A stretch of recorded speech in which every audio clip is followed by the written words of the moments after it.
Now the Radio and Television Correspondents Association dinner. The annual event took place last night at the Washington Hilton Hotel here in the nation's capital. Speakers include President Clinton, CBS News anchor Dan Rather, and comedian Norm MacDonald. Terry. Continuing with this Saturday Night Live theme, our next speaker is currently in his fourth season on that show. He doesn't do an impression of the president, but he does a great impression of Bob Dole, Andy Rooney, and Charles Kuralt. Recently, he ranked number 2 on Rolling Stone's list of the 101 best things about watching television. And once a week, he gets a taste of our jobs when he anchors that program's Weekend Update. Please join me in welcoming Norm MacDonald.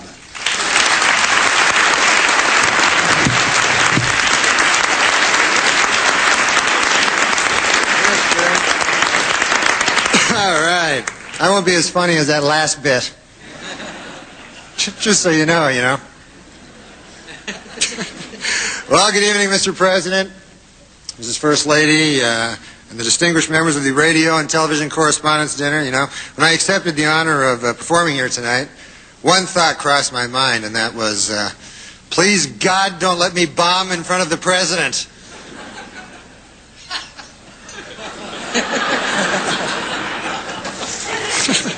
But I'm not worried. What the hell do I care? I worked on all my jokes. I got a lot of help from my joke writer, Don Imus. He helped me a lot. Are you familiar? You know this guy? He's a funny guy. He wrote some jokes. Anyways, the dinner was great. You enjoyed the dinner? We had some salmon. Yeah, it was delicious. It was great, and I thought it was refreshing to see Democrats serve something other than subpoenas for a change. I thought that was nice. I'll be doing some jokes later. I just thought I'd...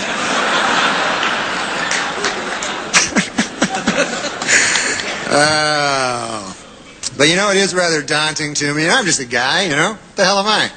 And here I am, I look out, I see President Bill Clinton, I see Secretary of State Madeleine Albright, media mogul Rupert Murdoch, broadcast legend Larry King, pornographer Larry Flint, Dick Morris. The list is starting to drop off a little, folks, but still, you get the idea. It's daunting. And, of course, it was very inspiring to see President Clinton up here on crutches making a speech. I thought that was just amazing, it's been difficult for the president. He can't jog now, and he needs help getting around, and he still occasionally suffers great pain, On the upside, you got your medical marijuana, so that's,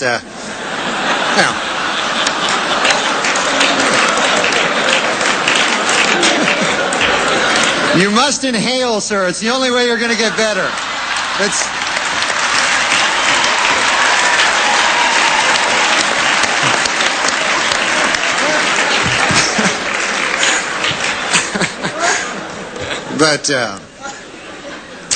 it's odd. I think this is the first time that I can remember that we've had a president that has hobbled, and it's tough on everybody. The Secret Service, it's not easy on the Secret Service. They have had to learn, how to do this, and they've been specially trained on how to lift and carry President Clinton by top experts who've been doing this for a long time.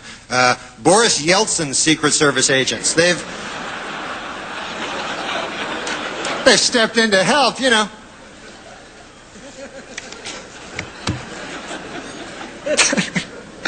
Anyways, excuse me, I'm sorry, folks. Larry Flint and Dick Morris are giving some sort of hand signals to each other over there. I don't know what the hell that's all about, but it's kind of hard to concentrate.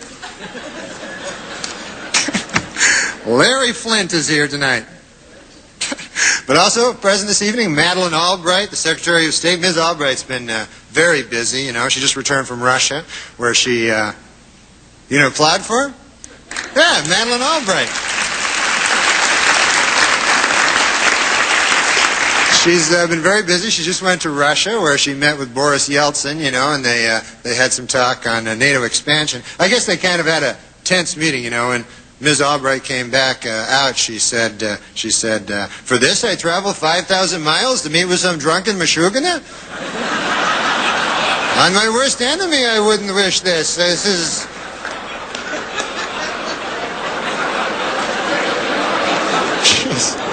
She's changed, you know? That's what I find. She's...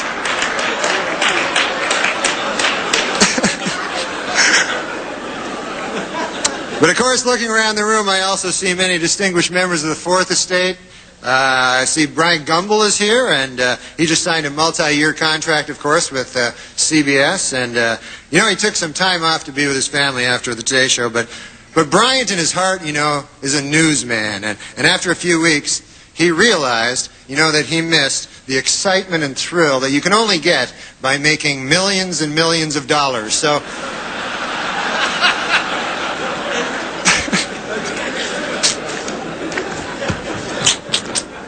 And Dan Rather, of course, is here. He is a broadcast legend. I love Dan Rather. You know, I talked to him backstage, and it was a real thrill for me. You know, and he was so excited to be here. You know, I was backstage with him. I've never seen him so excited. At one moment, I remember he broke into a huge frozen smile, and it was.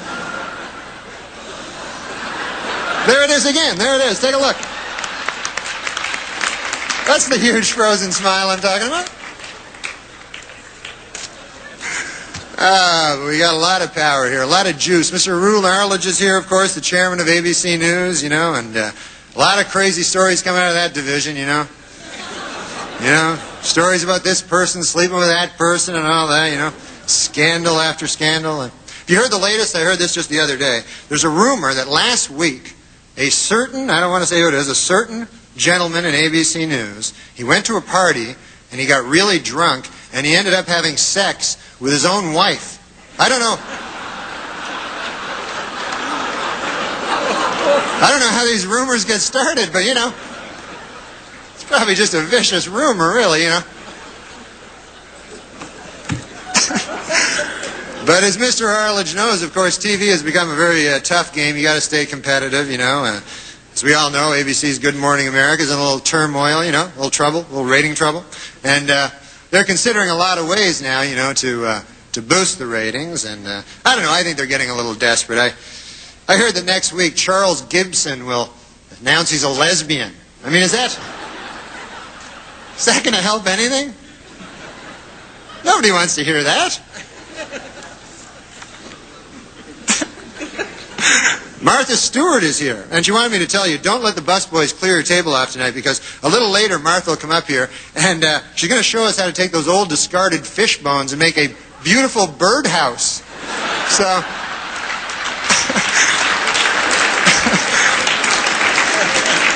that's nice.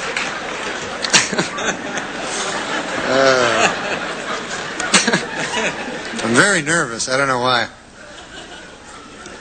Before I sip this coffee, actually, sir, how much is it? How much would a cup of coffee cost in a place like this? Nothing for you. Nothing, it's free? Okay, great. I didn't want to see $90,000 on my bill later.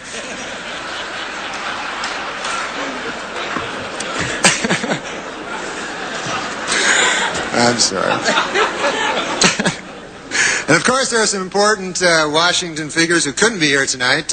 Vice President Al Gore is not here. Unfortunately, he broke down and they had to leave him in the shop overnight. But they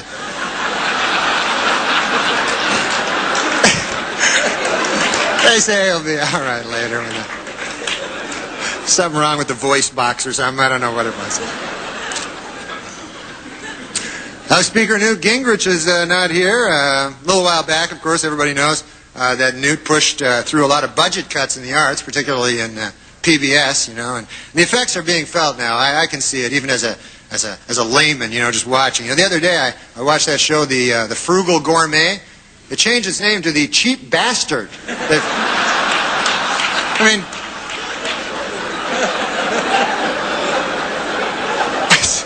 it's crazy. And Senator Ted Kennedy couldn't be here. You know, there's a lot of jokes about Ted Kennedy, but I recently watched an interview. It was very touching. You know, Ted was talking about, or Mr. Kennedy. What the hell am I calling him Ted for?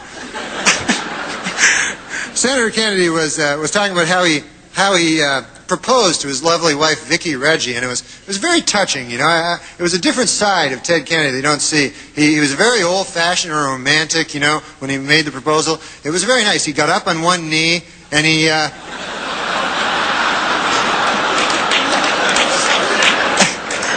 was nice, you know? You hear all the stories, but then you hear something like that, and, you know, it makes you...